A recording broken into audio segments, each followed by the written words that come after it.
किसान नेता के तौर पर चर्चा में आए राकेश टिकैत ने कहा है कि ईवीएम पर निगरानी रखने के लिए किसान 2 दिनों की छुट्टी रखे, वोटों की गिनती में गड़बड़ी हो सकती है। यह सब कुछ खास करके उत्तर प्रदेश विधानसभा चुनाव के परिणामों के लिए होने वाली गिनती को लेकर के राकेश टिकैत बोल रहे थे।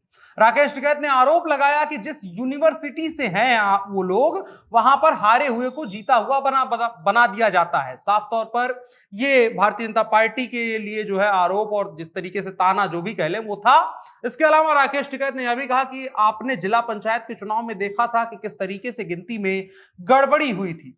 हालांकि राकेश टिकैत मामले को बढ़ा चढ़ा करके बोलते हैं, लेकिन जिस तरीके से समाजवादी पार्टी चुनाव शुरू होते ही ईवीएम में गड़बड़ी की शिकायतें करने लगती है और उसके बाद अब राकेश टिकैत ये बयान दे रहे हैं, तो भले ही ये एक तरीके की आशंका हो, लेकिन मामला गंभीर हो जाता है।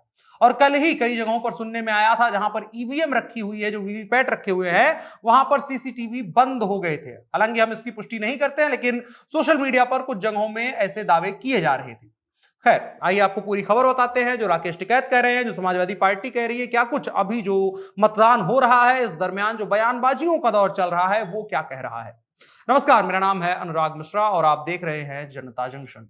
राकेश टिकैत कह रहे हैं कि चोरी करने वाले को पता लग गया है कि चोरी का रास्ता कौन सा है और एक बार फिर से वो उसी रास्ते से चोरी करने आएगा, और ये सब कुछ राकेश टिकैत के मुताबिक उन्हें गांव वालों ने बताया है। इसके अलावा राकेश टिकैत ने बीते दिनों एक वादा किया था कि 7 मार्च को जब चुनाव निपट जाएगा तो शाम को एक बहुत बड़ी बात बताएंगे। जब उनसे सवाल पूछा गया कि कुछ इशारा देंगे कि शाम को क्या बताने वाले हैं, तब उन्होंने कहा कि कुछ खास बात नहीं है, बात बस यही है कि अपने वोटों की गिनती पर नजर रखिएगा। और इसके अलावा उन्होंने किसानों से अपील करी कि अपने ट्रैक्टर पर आइएगा, साथ में खाने पीने का सामान लेकर आइएगा, सिर पर बांधने और ओढ़ने के लिए कपड़ा भी लेकर के आइएगा और 2 दिन के लिए छावनी बना दीजिए इस इलाके को जहां पर वोट जो है गिने जाने हैं। हालांकि अगर हम एक तरीके से एक न्यूट्रल चीज देखें तो विधानसभा चुनाव में हर गांव की इतनी प्रतिभागिता नहीं होती है, वहां पर विधायक के चुने हुए लोग बैठते हैं। लेकिन जब पंचायतों के चुनाव होते हैं तो जिस तरीके की अपील राकेश टिकैत करते हैं, उस तरीके का जो नजारा है वो पंचायत और गांव वाले चुनाव में देखने को मिलता है, जहां पर प्रत्याशियों के आस पड़ोस के 4, 6, 10, 15 लोग जहां गिनती हो रही होती है, वहां पर एकदम रात भर नजर जमाए रहते हैं और हर सेकंड पर नजर बनाए रहते हैं और एक सेकंड मामला इधर उधर नहीं होते हैं। लेकिन इस बार राकेश टिकैत इस चीज को विधानसभा में लागू करने की बात कर रहे हैं और विधानसभा में कह रहे हैं कि आपने जिसके लिए वोट दिया है, आप ये सुनिश्चित खुद करिए कि आपका वोट सही काउंट हो उस प्रत्याशी के पक्ष में। इसके अलावा राकेश टिकैत साफ साफ इस बार आरोप लगा रहे हैं कि चुनाव आयोग और वर्तमान सरकार के ऊपर नजर रखिएगा, नहीं तो आपके वोटों की गिनती में गड़बड़ी हो सकती है। इसके अलावा राकेश टिकैत ने एक और गंभीर आरोप लगाया। उन्होंने कहा कि जो सरकारी कर्मचारी हैं उनके वोटों को सरकारें खुद अपने हिसाब से डलवा दी जाती है, उसमें सरकारी कर्मचारियों का कोई भी रोल नहीं होता है। हालांकि इसको लेकर के कोई सत्यापित दावा नहीं है, ये राकेश टिकैत की अपनी बात है।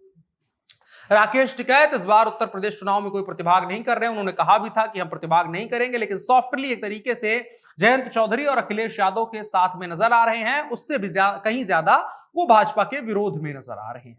ये तमाम हुआ राकेश टिकैत के बयानों का। और इसके अलावा जो हमने आपसे वादा किया था कि हम लगातार आपको समाजवादी पार्टी का अपडेट देते रहेंगे कि कौन कौन से आरोप लगा रही है, तो वो भी देते हैं। पहली खबर, जौनपुर जिले की मछली शहर विधानसभा 369 के बूथ संख्या 84 पर पीठासीन अधिकारियों पर लगा आरोप है, जहां पर बुजुर्ग महिलाओं का मत वो खुद ही डाल रहे हैं और कहा समाजवादी पार्टी का कहना है कि भाजपा के इशारे पर किया जा रहा है। इसके अलावा कंपोजिट विद्यालय महरूमगंज विधानसभा कैंट वाराणसी में इस तरह की पर्चियां बांटी जा रही हैं जो कि नियम के विरुद्ध है, जिसमें पार्टी विशेष के लोगों का नाम चिपका हुआ है जो भाजपा के लोग हैं।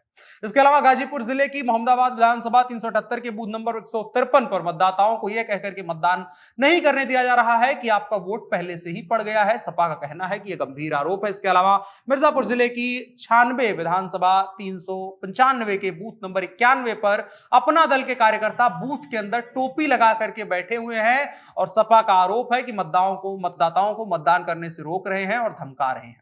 इसके अलावा भी बहुत सारे आरोप समाजवादी पार्टी लगा रही है। समाजवादी पार्टी के आरोप जो है वो इंटरेस्टिंग भी लग रहे हैं। कई जगहों पर लग रहा है कि मामला गंभीर हो रहा है, चुनाव आयोग को इस पर नजर रखनी चाहिए, चुनाव आयोग को इस पर संज्ञान लेना चाहिए। आप क्या सोचते हैं कमेंट बॉक्स में जरूर बताएं। और आपके इलाके में चुनाव हो रहा है तो आप किस तरीके से उसमें अपना प्रतिभाग कर रहे हैं, आपको क्या कुछ देख करके लग रहा है, कमेंट बॉक्स में वो भी बताएं। और अगर घर में अब तक बैठे हैं तो फट से जाकर के मतदान करके आइए, बहुत बढ़िया काम कर सकेंगे आप अगर मतदान कर सके। फिलहाल इतना ही। मेरा नाम अनुराग मिश्रा है। आप जनता जंक्शन देख रहे थे।